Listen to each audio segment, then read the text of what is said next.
Buenos días, amigas, amigos de IntelliJuris. Bienvenidos a un webinario más de esta plataforma en donde se analizan temas de actualidad, pero también temas estructurales, temas trascendentales, en donde se discute y se hace doctrina.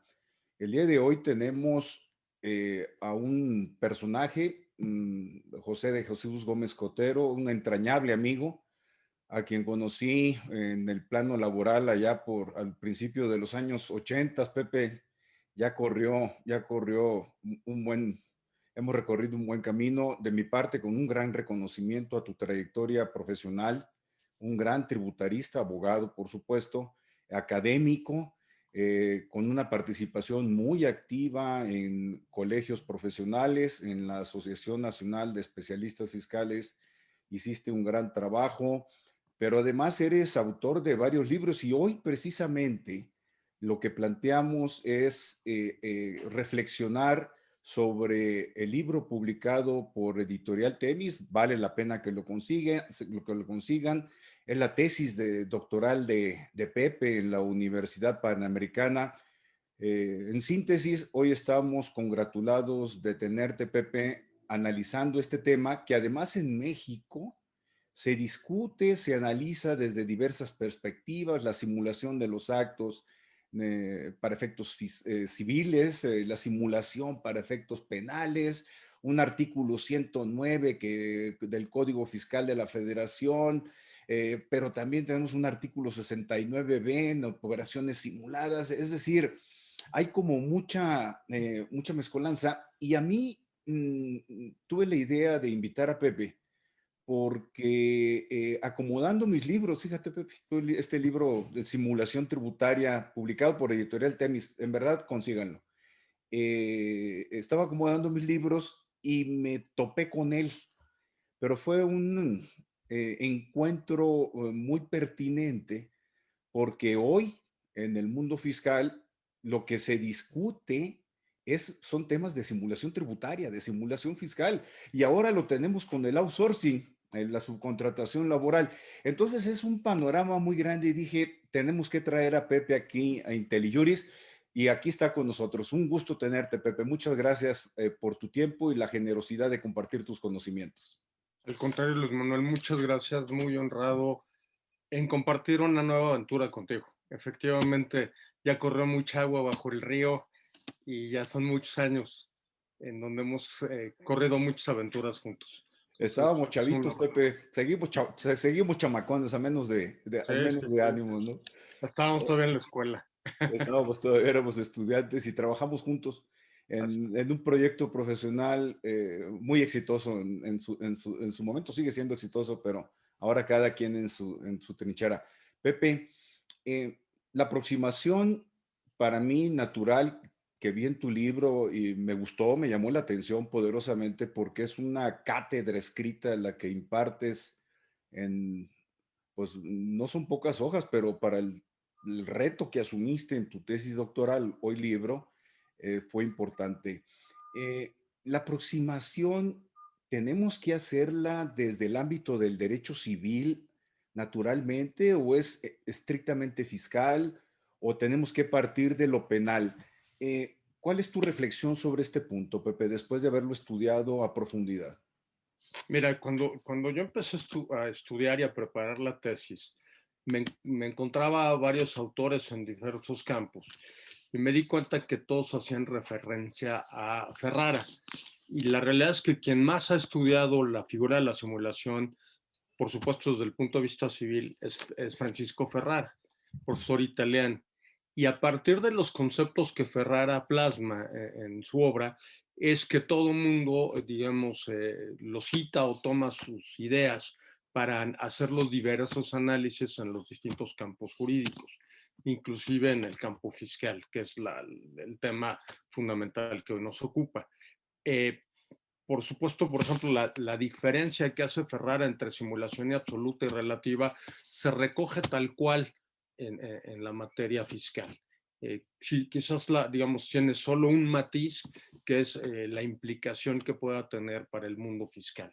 Y la gran diferencia entre la simulación absoluta, que al menos hay coincidencia entre los distintos autores, que ahí estarías en presencia de un tema de defraudación fiscal, y la diferencia con la simulación relativa, en donde pues está la discusión si esa pudiera implicar un delito o no, o solamente, por ejemplo, la regulación que hoy tenemos en el 177 de renta es solamente una cláusula antiabuso que merece la recalificación al acto jurídico para que se le atribuyan las consecuencias que digamos, al acto disimulado o al acto escondido le corresponde.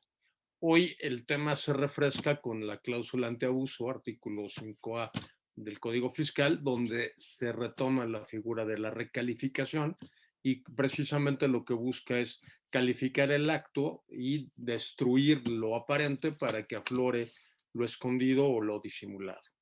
Y entonces se recalifica a la luz del hecho impunible para que produzca las consecuencias tributarias que le corresponden. Pero a ver, con base en lo que nos expones, eh, la bondad o la virtud o la fuerza del derecho civil es que se constituye en la plataforma de una teoría general de las obligaciones que es, no estoy diciendo que sea obligación civil, pero es sustrato, sustento de las obligaciones fiscales, es decir, una teoría obligacional adaptada o llevada, ascendida a la materia tributaria.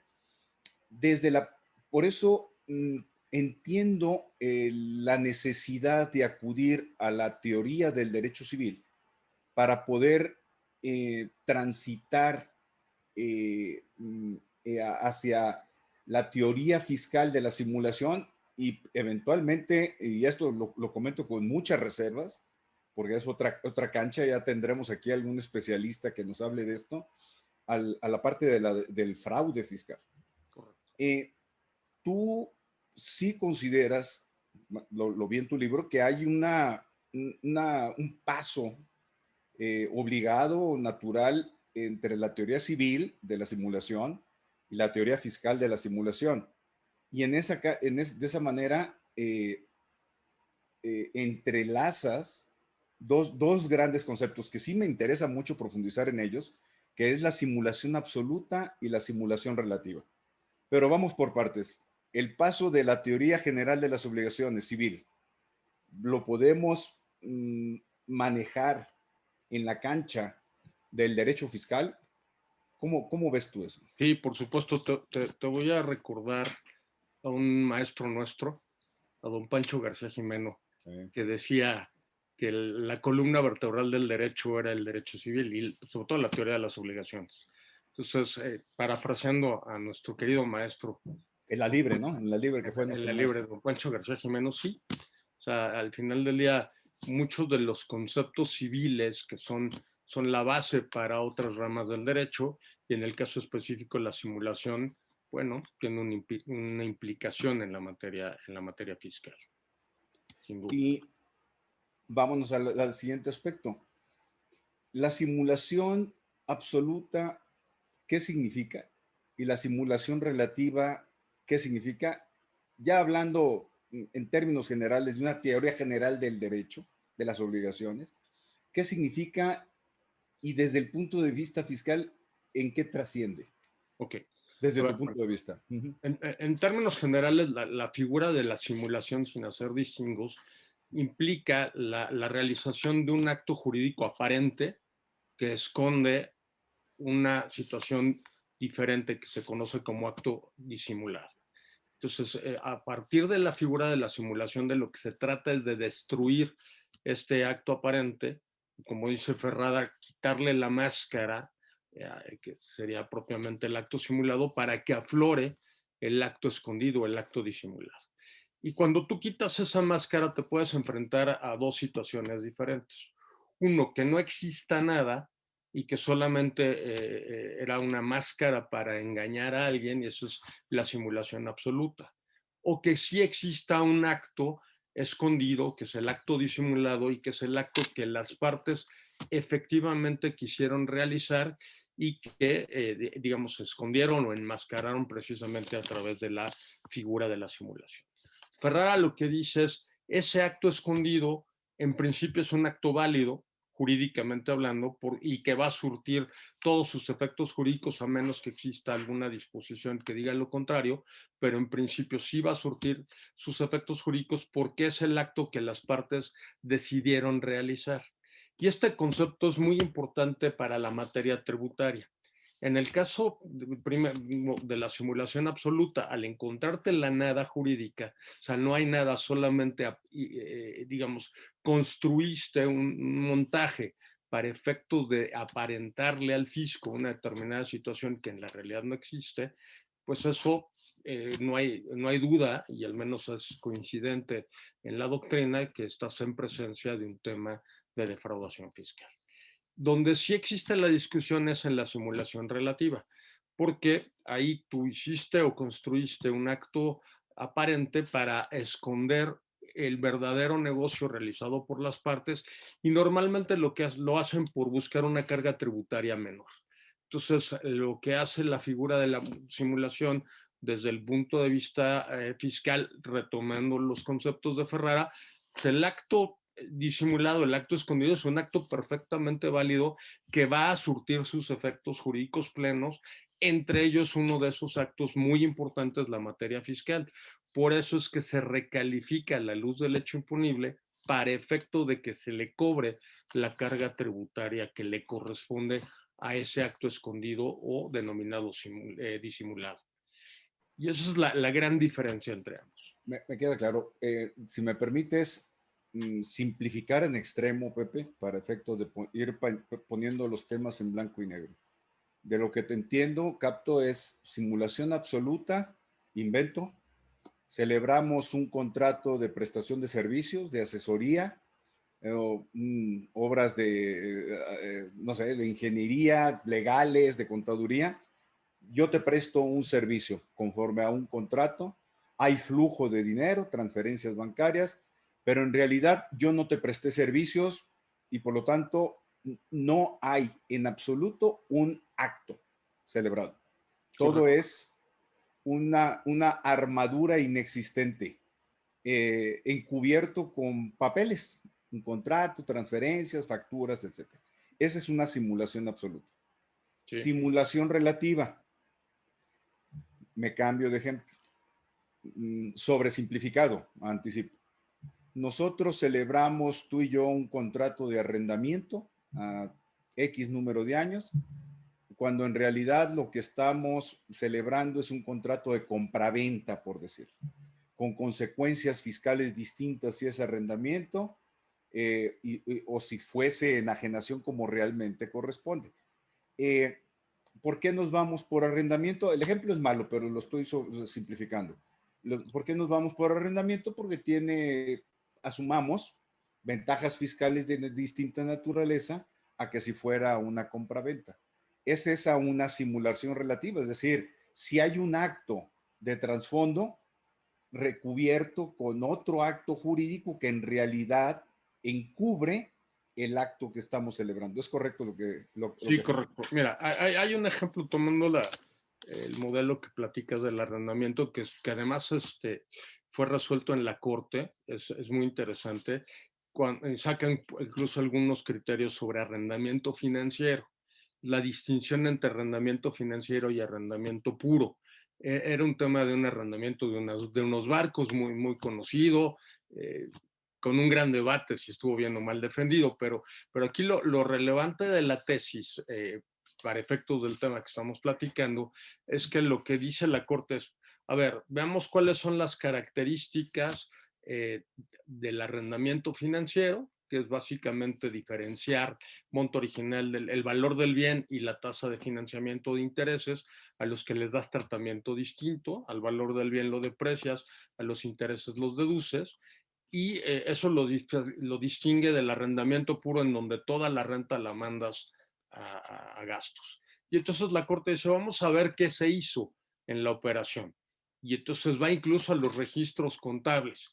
Y dice, bueno, tú le llamaste arrendamiento puro, arrendamiento financiero, pero en la realidad lo que estás haciendo es un arrendamiento puro. Entonces no me pongas una máscara de arrendamiento financiero por tener un tratamiento fiscal preferente, cuando en la realidad lo que estás haciendo es un arrendamiento puro, y entonces la consecuencia fiscal que tiene tu acto es la del arrendamiento puro. Aterrizando un poco el tema y con un ejemplo que ya fue resuelto en nuestro caso. Ahora, esto es en el caso que estamos analizando, es una simulación relativa, ¿correcto? Correcto. Eh, en ese mismo tenor, Pepe. Ya empezaron algunas preguntas a llegar en la sección de preguntas y respuestas, pero es un poquito más adelante. Le prometo a quienes nos están haciendo las preguntas que ahorita vamos a ir para allá. Las simulas, me quedo con simulación relativa porque me quiero regresar a la absoluta, que creo que es donde el tema se pone un poquito más peliagudo. En la simulación relativa, yo lo que tengo registrado, tú eres el experto, es que la Corte, en este caso que comentas de los barcos, pero desde hace ya varios años, no pocos, ha sostenido que nos tenemos que ir a la a esencia del acto y no a la forma jurídica que se le otorgó, con lo que la Corte dio un paso a lo que hoy conocemos como recaracterización de operaciones conforme al 5A. Correcto. Si nos vamos a ese criterio de la Corte, yo lo tengo identificado unos 15, 20 años, no sé si estoy en lo correcto, eh, y lo trasladamos al artículo 5A, que ya lo hemos comentado aquí en esta plataforma, pero además tú eres experto en el tema del 5A, naturalmente de tu trabajo de la simulación tributaria, que pueden conseguir el libro en Editorial Temis, ya ahorita me preguntaron dónde, al rato vamos a compartir la liga. Esa recaracterización en operaciones con simulación relativa, Pepe, ¿cómo está hoy por hoy en el mundo tributario? A ver, mira, la primera aproximación que tuvo México, si la memoria no me falla, fue por ahí en la reforma de 2002, en donde se mete la figura de la simulación en un artículo 213 Es de correcto, sí. aquella época. Hoy cambió la ley en 2014, entonces reacomodaron la ley y sería el artículo 177 de la actual ley del impuesto sobre la renta, que casi lo trajeron igualito, con un pequeño matiz que si quieren un poquito adelante precisamos. Pero la característica importante de cómo se adoptó la figura desde 2002 y se ratifica en 2014 habla precisamente de la calificación y la recalificación a la que tú te has referido. Y lo que hace, dice, es que la autoridad tiene facultades desde la óptica administrativa o desde el derecho administrativo para analizar los actos jurídicos, observarlos, calificarlos y atendiendo a la verdadera naturaleza del acto, olvidándote de la forma que hayas adoptado, entonces voy a recalificarlo para que produzca las consecuencias tributarias que le corresponden.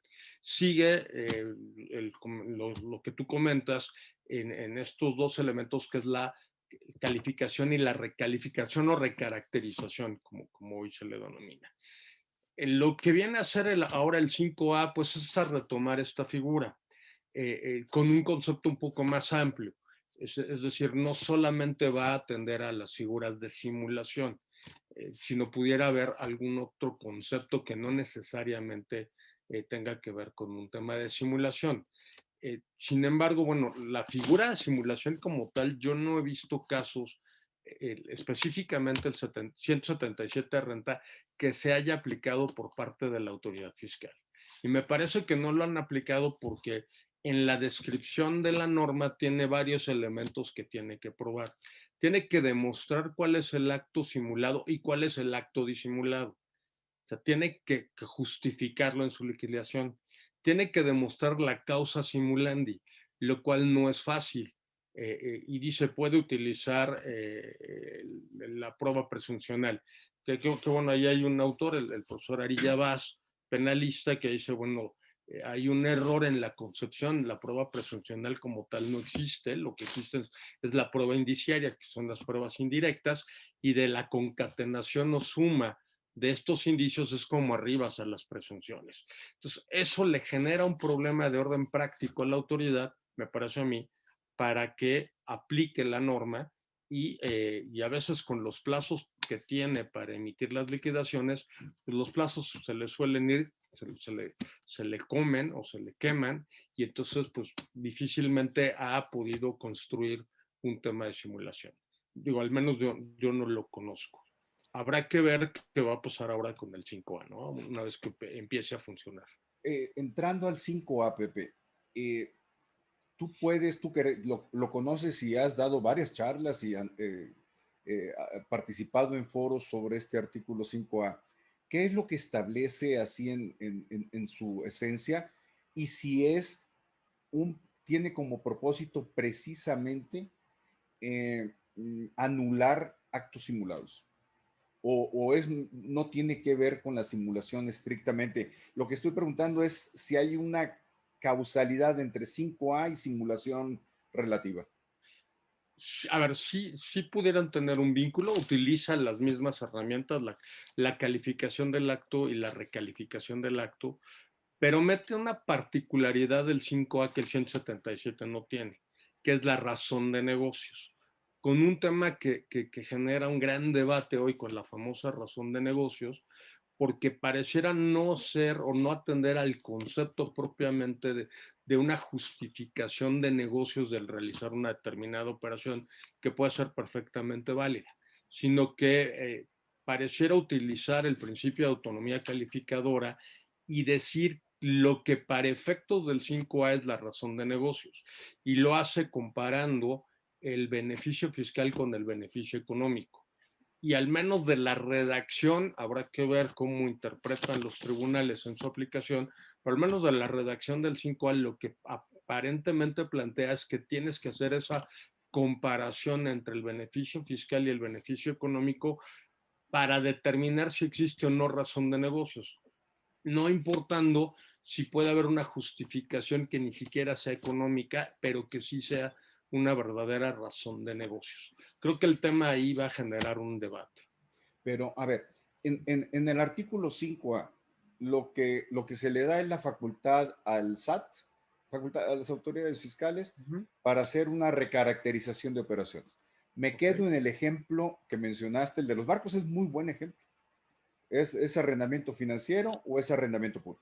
Que ahorita nos preguntaron las diferencias, a ver si ya para más adelante nos da tiempo y si no les prometo hacer un webinario sobre ese tema porque es muy importante el arrendamiento financiero. El SAT lo que tiene es la facultad de recaracterizar. Correcto. La gran pregunta es, razón de negocios, beneficio fiscal. Mi pregunta va en el sentido siguiente, aunque no haya habido simulación fiscal, es Sí, decir, sí, ¿verdad? sí, el 5 es más amplio. Más amplio, ese es el punto. Es Por, correcto.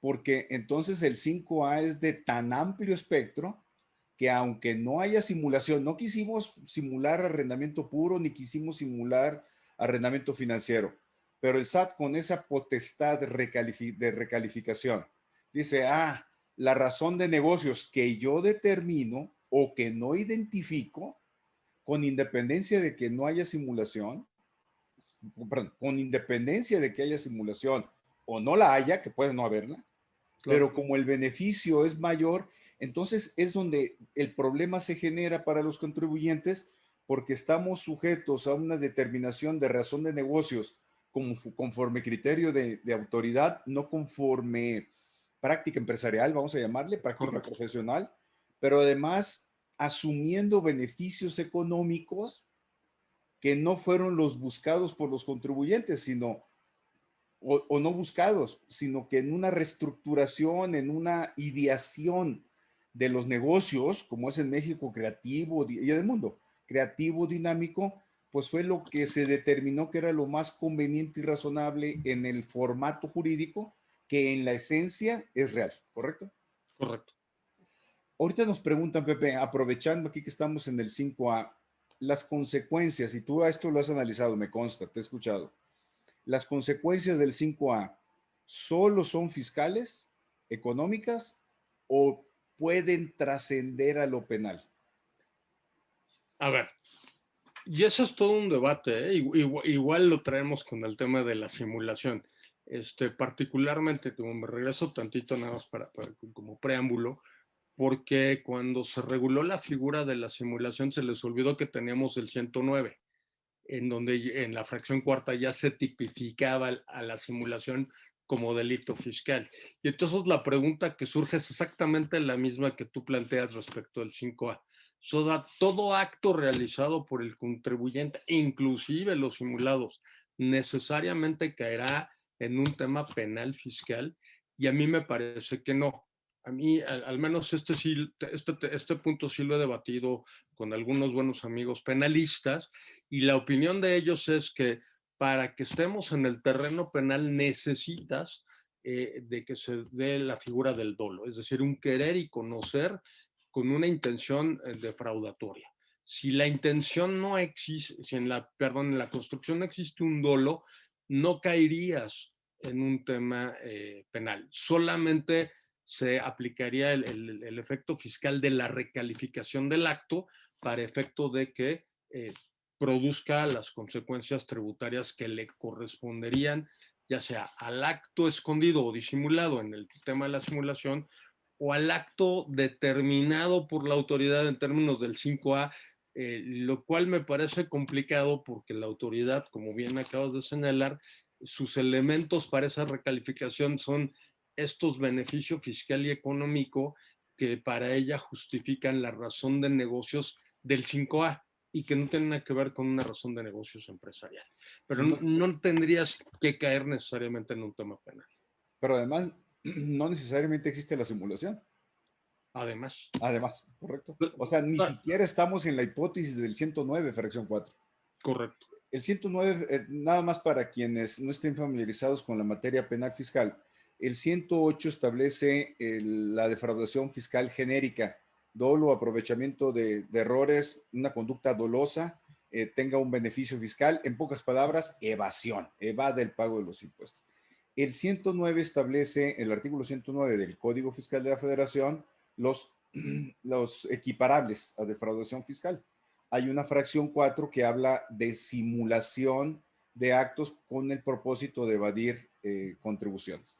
Pero bueno, este no es un tema penal y no tenemos las herramientas, las habilidades, Pepe, como para profundizar en ello. Tendríamos que tener aquí a tenemos muchos amigos penalistas muy capaces, probablemente tendremos que llamar para analizar esta materia. Pero continuando con la simulación relativa, Pepe, en alguna de las consideraciones que tú haces, que te he escuchado, los he platicado contigo, hay una faceta que es la manipulación en los valores de las operaciones. Esas manipulaciones, que son auténticas, no son fortuitas. Es decir, manipulamos valores para pagar menos IVA, para pagar menos impuestos de la renta, valores inmobiliarios, etcétera. ¿En dónde ubicas el tema de la simulación? ¿Es una simulación relativa? ¿Hay simulación primero? ¿Cómo lo calificas? Porque es un contrato de compraventa, auténticamente de compraventa, no hay simulación de la naturaleza jurídica del acto, pero en lugar de ponerle los 100 pesos que vale realmente, pues le ponemos 20 y nos ahorramos una lana a todos, ¿no? Correcto. Bueno, ahí primero, la doctrina civil, particularmente Bonecas, dice que estamos en presencia de una simulación parcial. Parcial. De una simulación parcial, que es un tipo diferente a la absoluta o la relativa. Aquí Bonecas lo que dice es una simulación parcial porque lo que está simulando es un elemento del acto, en este caso el precio. El clásico ejemplo de la compraventa de un inmueble donde, como bien dices, vale 100 pero declaras 80 porque te cuesta más barato. La característica fundamental para que tenga trascendencia en el mundo fiscal es que a través de la figura de la simulación vas a destruir todo el acto simulado. O sea, y el objetivo precisamente es que aflore el acto escondido. En el caso de la simulación parcial, el acto es real y verdadero. El acto no se destruye, solamente hay un error o un falseamiento en un elemento que generalmente es el precio. Para combatir la figura de alteración de precios, normalmente se utiliza la figura de los precios de transferencia, que ahí lo que busca es que se pacten las operaciones a un valor real, a lo que se conoce como valor de mercado. Tiene su particularidad porque tiene que ver con partes relacionadas, fundamentalmente. Pero es un mecanismo, digamos, de combate de esta simulación parcial distinto a la figura de la simulación relativa que está regulada en el 177, porque aquí la característica en la simulación es destruir completamente el acto. Y en esta simulación parcial, pues la enajenación de la casa habitación fue real y verdadera, tan eso sí, que ahora tú estás habitando la casa habitación que yo te vendí. O sea, no, el acto es jurídicamente válido. Sí, es un tema particular, interesante en la simulación parcial en lo que se refiere a valores, porque de que opera en México, sobre todo en temas inmobiliarios, pues es una de las razones de las actuaciones de las autoridades federales y también de las locales, en la medida que los valores del impuesto predial se manipulan, esa es la expresión, se manipulan a la baja también para tener un impacto menor en en ese rubro del impuesto predial. Federico Moreno, Pepe, antes de continuar, aparecen varias preguntas y aprovecho para hacer un receso aquí y responderlas. Federico Moreno tiene dos preguntas. El beneficio fiscal no puede, entiendo que alude al artículo 5A. El beneficio fiscal no puede ser una parte importante de la razón de negocios. Y repregunta Federico, la posición de la autoridad es que ante una opción tiene que elegir la que más impuesto genera. Estamos dentro del 5A, ahora sí me queda claro. ¿Cómo ves, Pepe? A ver, bueno, si me voy con la segunda, si hablamos de opciones, me parece a mí que estaríamos en una figura diferente, que es lo que se conoce como la economía de opción. Y en la economía de opción ni siquiera había quebrantamiento de la ley, solamente estás tomando las alternativas que la propia ley te ofrece. Y el ejemplo más obvio lo tenemos nuevamente en el arrendamiento, sobre todo persona física, en donde tú puedes tomar la deducción ciega o la deducción con comprobantes. Y ahí pues son alternativas que la propia ley me da. Ahora, en la segunda pregunta o la primera pregunta de Federico, pues me parece que el tema es bien discutible porque muchas veces una razón económica pues es precisamente ese beneficio fiscal y ahí tendrá la autoridad que justificar en su determinación precisamente los motivos de su resolución. Y creo que ahí es donde entrará la habilidad del litigante para contravertir ese argumento de la autoridad cuando ésta lo plasma. Volviendo al tema de la manipulación de valores, Pepe, Alfredo Rodríguez pregunta, ¿no se estaría ante la falsedad en lugar de la simulación en manipulación de valores? Sí, pudiera ser. Bueno, a ver, civilmente es una simulación parcial. Desde el punto de vista penal, si ya me habla de la falsedad, pues sí podemos tener una consecuencia, porque ahí sí pudiera configurarse un tema de dolo, ¿no? De Querer y dólar. conocer en la falsedad del tema, ¿no? Sí, inclusive un dolo ubicado en el artículo 108 del fraude fiscal genérico, ¿no? Sí, Ernesto Guadarrama, parece que no nos van a dejar salir del artículo 5A, Pepe. Es todo un tema. ok. Pregunta Ernesto, el artículo 5A en su cuarto párrafo, cuando habla de que una serie de actos jurídicos carece de razón de negocios, cuando el beneficio económico razonablemente esperado pudiera alcanzarse a través de la realización de un menor número de actos jurídicos y el efecto fiscal de estos hubiera sido más gravoso. Entonces, ese planteamiento está claro. Pregunta es, ¿se pudiera considerar que esa serie de actos dan lugar a una manipulación? Es decir, en lugar de ir en forma directa del punto A al punto Z, pasamos por B, C, D, E, F, todo el abecedario y damos muchas vueltas. Podemos considerar que ahí hay un esquema de simulación y él pone un ejemplo.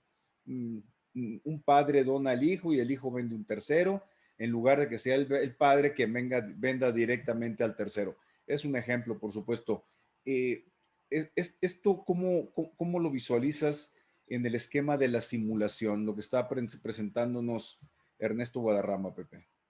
Es que ahí no necesariamente tendría que haber un tema de simulación. A ver, retomando un poco su ejemplo y creo que lo aterrizamos en algo más, digamos, más evidente. Yo quiero hacer una donación y le quiero donar un inmueble o un coche a mi hermano. Si yo le hago la donación a mi hermano, el contrato de donación es un acto de transmisión de propiedad y como tal está grabada. Entonces, ¿qué hago para no pagar? Lo que hago es, hago una donación hacia arriba a mi padre o a mi madre y ella que lo done hacia abajo a mi hermano. Ahí, pues, en principio había una donación exenta de descendiente a ascendiente y luego de ascendiente a descendiente.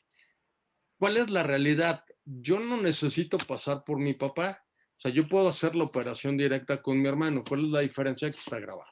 Claro, esta operación, este famoso sub y baja, lo regularon, ya le metieron por ahí algún candado en el pasado, pero muchas veces se llegó a hacer. Entonces, ¿qué puede hacer la autoridad? Oye, pues, tu intención no era donarle a tu papá, tu intención era realmente llegar directamente a tu hermano. Ahí sí habría una simulación.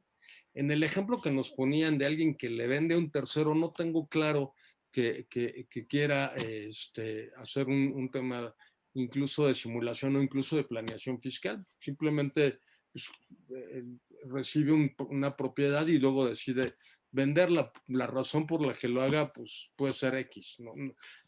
El problema en la simulación, y lo comentábamos hace un rato, es tiene la autoridad que probar la causa simulandi, o sea, la razón del por qué para qué simular. Y me parece que ahí es donde la autoridad tiene grandes problemas, porque no es, la causa simulandi no es algo que va a estar en el papel, que va a estar escrito. O sea, tiene que demostrarla a través de pruebas indiciarias y me parece que la autoridad al menos no tiene la capacitación, por no llamarlo de otra manera, para hacer un análisis de pruebas indiciarias o para construir estas pruebas indiciarias que nos van a llevar a la presunción de que existe una simulación. Por eso es que yo no he visto muchos casos al Sí, respecto. primero, no existen muchos casos.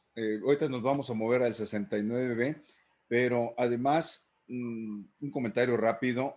El tema presuncional, las derivaciones o las integraciones de los expedientes administrativos en el SAT para efectos fiscales, conforme al sistema penal acusatorio para efectos penales, no tienen la relevancia que les corresponde o que les es atribuida por el Código Fiscal de la Federación a ese tipo de simulaciones, ¿correcto?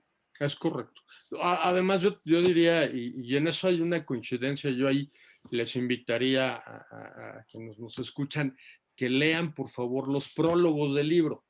Los prólogos fueron hechos por un buen amigo penalista, compañero de Luis Manuel y mío, que es el maestro Rodolfo Félix, y por el don Rubén Aguirre, que en su momento fue jefe del SAT y director bueno, subsecretario, pero en su momento director de política de ingresos. Y ambos coinciden en que el 177 es una cláusula antiabuso, que no necesariamente se traduce en un tema penal.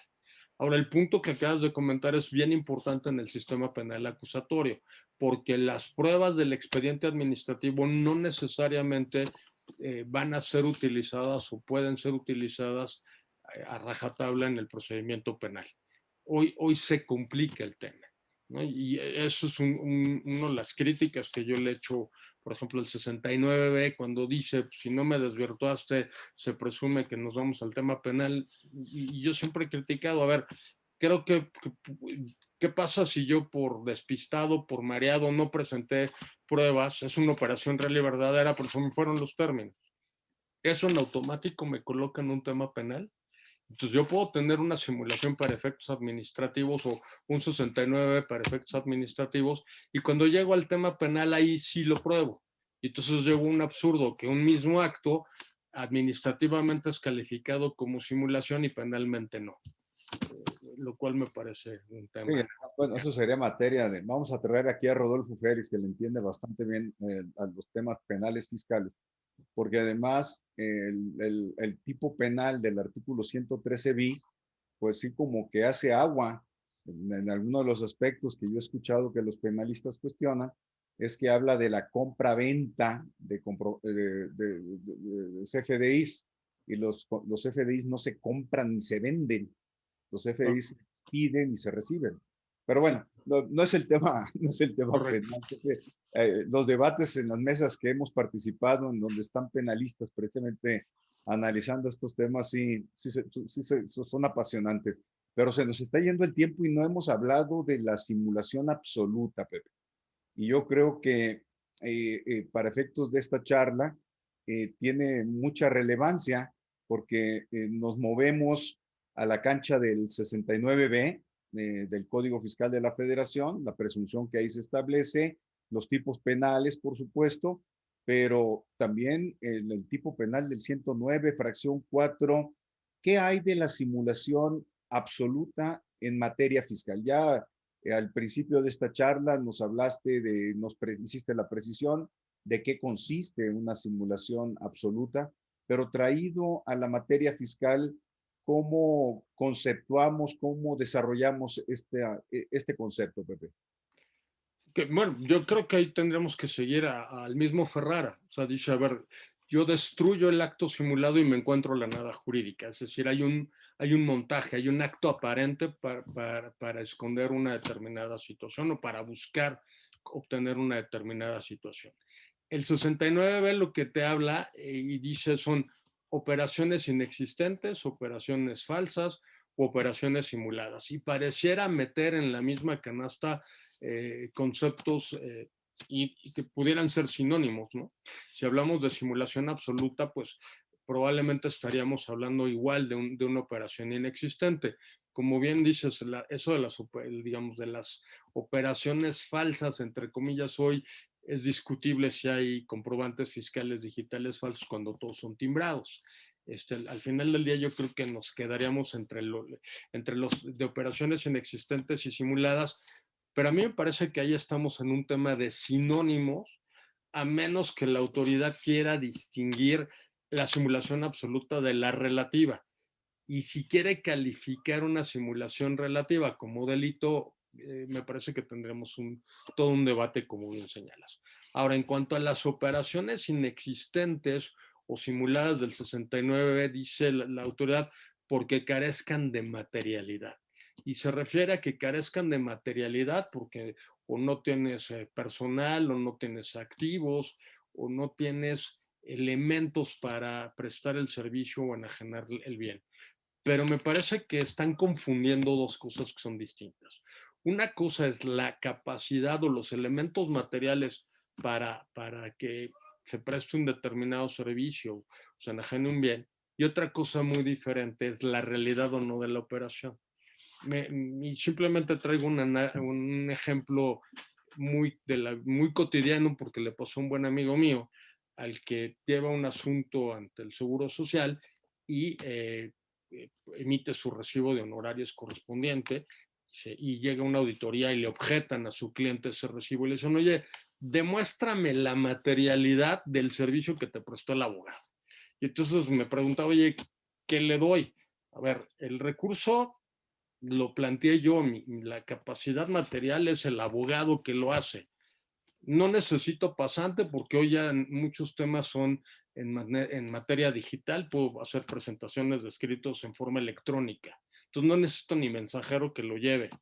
Eh, Activos, pues es la computadora donde teclea el recurso. O sea, esos son los elementos materiales, la capacidad intelectual del abogado. Ahora, la operación es real y verdadera, pues sí, tan es así que ahí está la resolución favorable del recurso. Y aunque se hubiera perdido, pues el recurso se llevó, la gestión, motivo del servicio se llevó. Y entonces, pues, si lo que quieres es que te pruebe la existencia del servicio, pues ahí está la resolución. Si quieres que te pruebe los elementos materiales, pues son cosas diferentes. Y a mí me parece, digo, es un ejemplo muy simplista, muy cotidiano, pero la autoridad de repente lo complica. Y parte de una premisa que es te revierto la carga de la prueba de tu contribuyente, es el que demuestra esos elementos de materialidad que a veces se le prueban y a la autoridad no le gustan, ¿no? Entonces, o los descalifica, pero los descalifica por razones meramente formales o por temas, por ejemplo, los contratos te dicen no existen porque no tienen fecha cierta, olvidándosele de algo que es muy básico y que yo se lo aprendí a amigos civilistas. Bueno, es que la prueba de un contrato, cierto es que no solamente es el papel demuestra el contenido obligacional, pero a ese papel hay que relacionarlo con los actos de ejecución del contrato. Entonces, lo que va a probar, yo siempre he dicho con mis alumnos, cuando la historia que te platica el contrato con la historia que me platican los actos de ejecución coinciden, es un contrato real y verdadero. Cuando no coinciden, o estamos en una simulación o estamos en otra cosa diferente. Fíjate que esto, don Rubén Aguirre, Panburg, que lo ha estudiado bien, lo he escuchado también a ti, ahorita lo estás repitiendo tus exposiciones que has presentado en otros foros, pero sí es muy importante esta diferenciación y con un matiz. Primero, la existencia de actos reales es con implicación jurídica o desde la perspectiva jurídica, porque estamos hablando de simulación de actos o de falsedad de actos, por un lado. Por ello, el tema es estrictamente jurídico desde la existencia de la. Lo que se ha descoyuntado, voy a utilizar una expresión poco usual, pero lo que se ha salido de contexto es el concepto de materialidad para darle una relevancia cuya connotación legal no existe. Es decir, ni en la cancha, ni en la materia fiscal, ni en la materia civil, el concepto de materialidad tiene una existencia, una definición, una connotación. Por eso está descompuesto el tema. Pero esa materialidad, con independencia de que no tenga una estructuración legal, esa materialidad de las operaciones no es la existencia jurídica de los actos. La aproximación es distinta, metodológicamente distinta, porque incluso el artículo 69b, Pepe, parte de un hecho, que es, oye, no te localizamos. No está localizado el contribuyente que expide la factura. La oportunidad que le correspondería al contribuyente que recibe la factura es en relación con ese hecho, no con la materialidad de las operaciones. El contribuyente lo que tendría que estar obligado en una presunción que fluyera adecuadamente es que en la época que el contribuyente le prestó el servicio, sí estaba localizado. Pero bueno, no me quiero detener porque este es un tema peliagudo. Pero la materialidad incluso se ha llevado a la inexistencia de las operaciones fuera del artículo 69b, imputando una simulación absoluta, inexistencia de los actos o falsedad de los actos.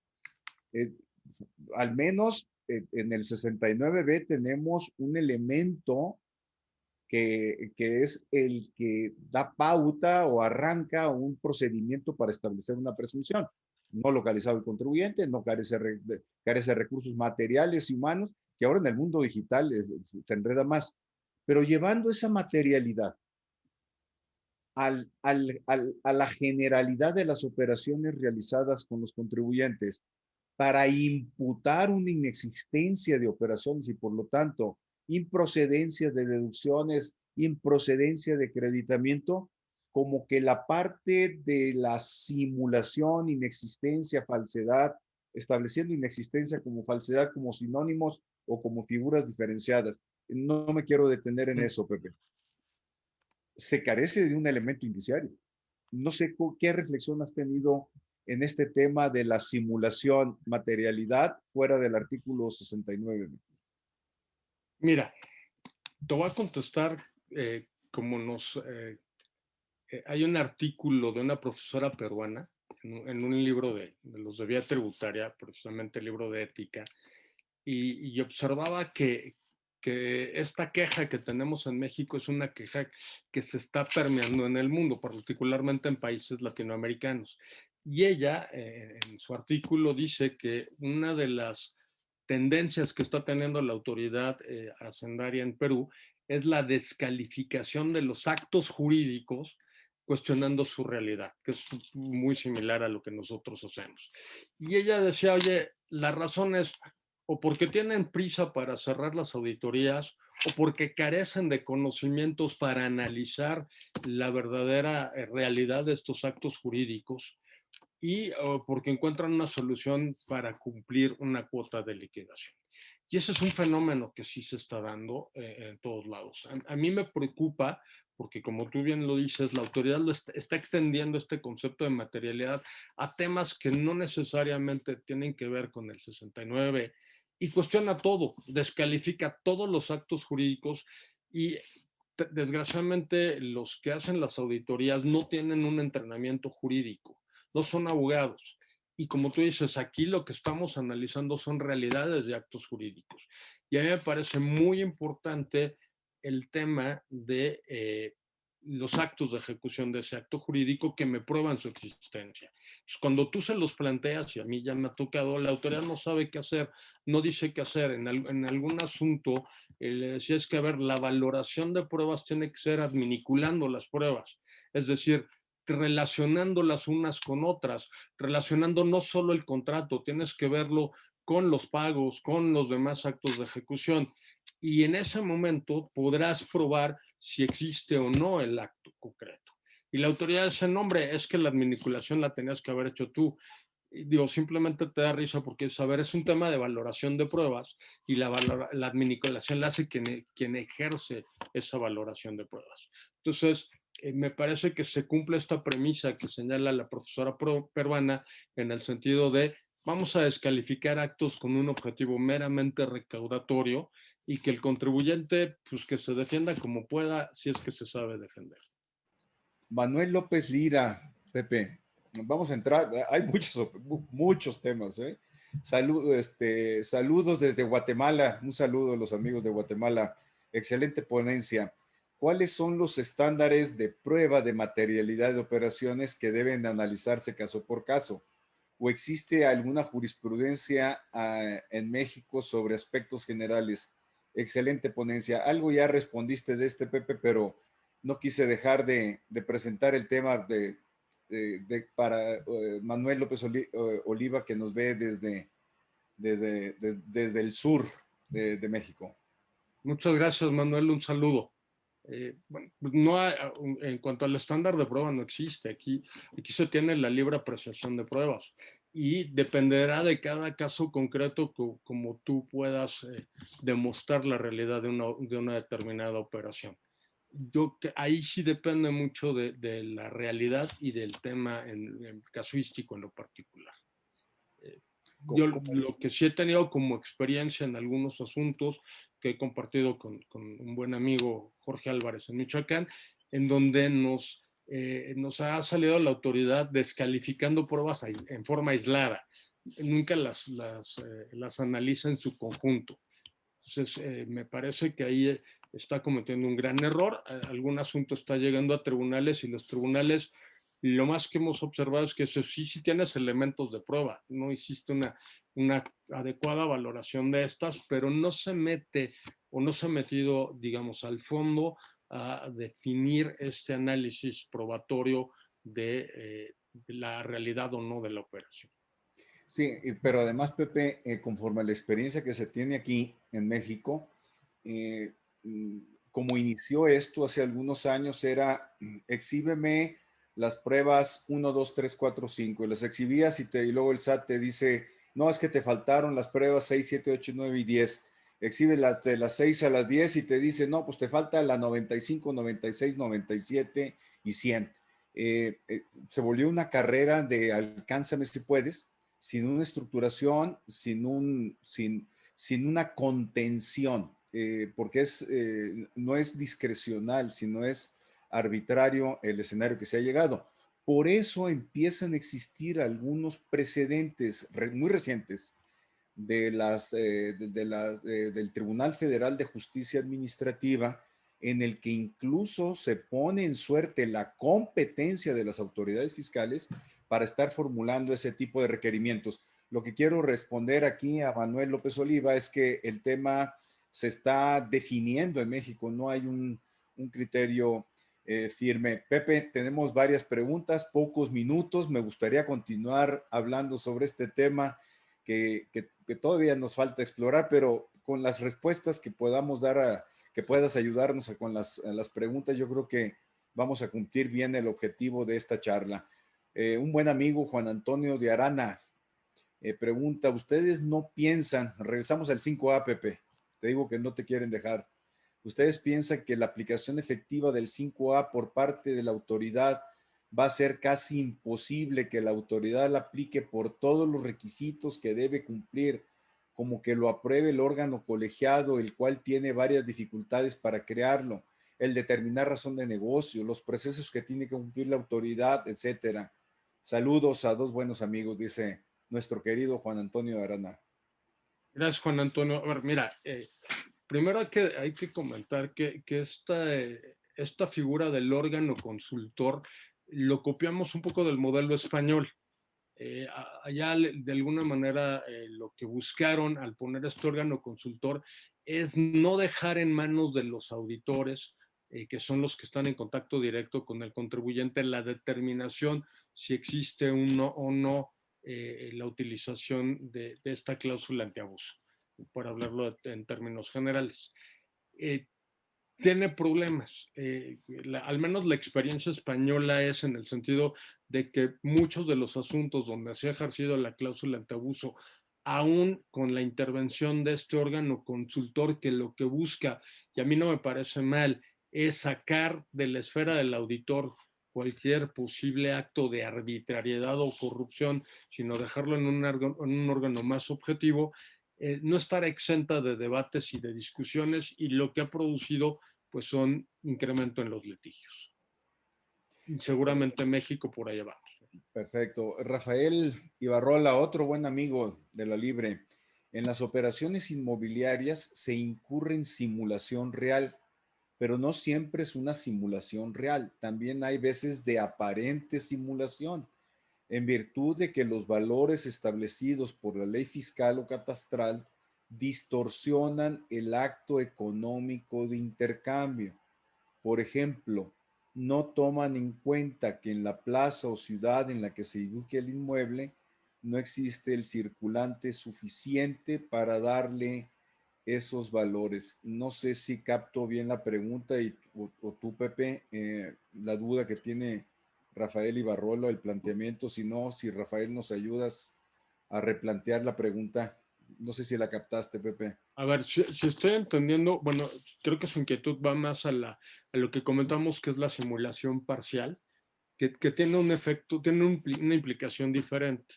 Se da más en temas sobre todo el cálculo de los impuestos de adquisición o de predial.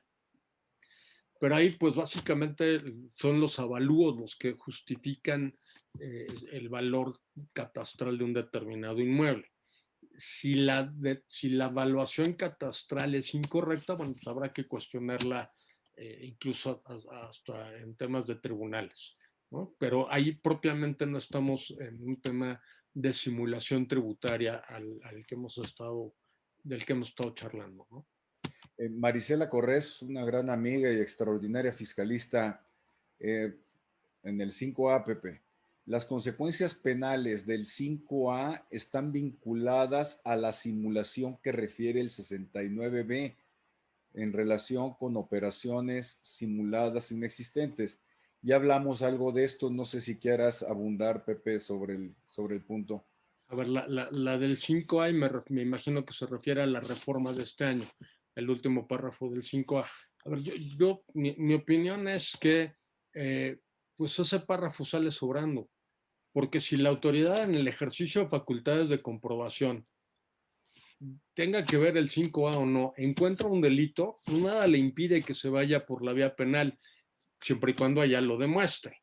Entonces, el que me diga que hoy va a poder ejercer acciones penales derivado del ejercicio de facultades de comprobación, específicamente del 5A, pues me parece que sale sobrando. O sea, nada se lo impedía.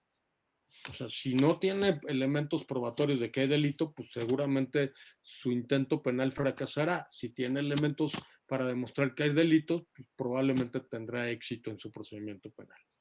Aquí nos manda a saludar nuestro buen amigo Alberto Sincer. Yo creo que lo tendremos que invitar como un experto penalista y en temas fiscales, ni se diga. Yo creo que será bueno tenerlo aquí que nos pase sus impresiones. Es un catedrático de estos temas penales, fiscales, con una amplia exposición, que precisamente nos dice, buena plática, el tema es muy actual. Alberto Sincer, ¿no? Los puntos de contacto entre la materia administrativa, fiscal y el procedimiento penal son múltiples e importantes. Un gran tema es en qué caso los derechos del contribuyente ante una investigación penal deben tener vigencia durante la visita domiciliaria. El derecho a guardar silencio, por ejemplo. Los felicito, saludos afectuosos. Pues yo creo que, Alberto, amigo, será importante tenerte en esta plataforma de IntelliJuris. Ojalá nos aceptes pronto la invitación. Pepe, hay más preguntas, ya nos quedan un minuto que me gustaría cerrar con algún comentario, ya no podemos atender más preguntas. Ha sido extraordinaria tu ponencia. ¿Algún comentario de cierre, Pepe, para concluir esta extraordinaria exposición de tu parte? Bueno, pues yo simplemente quisiera invitar a todos, a los participantes, a que sigan estudiando el tema. Yo creo que es un tema hoy muy vigente, que tendrá muchos matices con los cambios que se han dado y que, bueno, es solamente a través del estudio y de cómo los planteamientos, a través de la creatividad de los litigantes en los juicios, como van a ir abonando a que se vaya abriendo el camino para ir desarrollando el tema. Y no me queda más que agradecerte, Luis Manuel, nuevamente la oportunidad de compartir esta nueva aventura. Muchas gracias y muchas gracias a todos. No, pues Pepe, muchas gracias. Ya tendremos oportunidad de que vengas a hablarnos de otros de los temas que has desarrollado académicamente en tus libros. No dejen de atender el libro, perdón, de José de Jesús Gómez Cotero, publicado en Editorial Temis, cuyo título es La simulación tributaria. Aquí ustedes tienen en pantalla el índice, el libro. Cómprenlo. Pepe, muy agradecido con tu tiempo, con tu disposición, generosidad, compartir experiencias, conocimientos. Lo apreciamos ampliamente aquí en IntelliJuris y ojalá te tengamos de vuelta por acá. Un abrazo, Pepe, muy afectuoso, y gracias a quienes nos acompañaron en este evento. Muchas gracias. Buen día.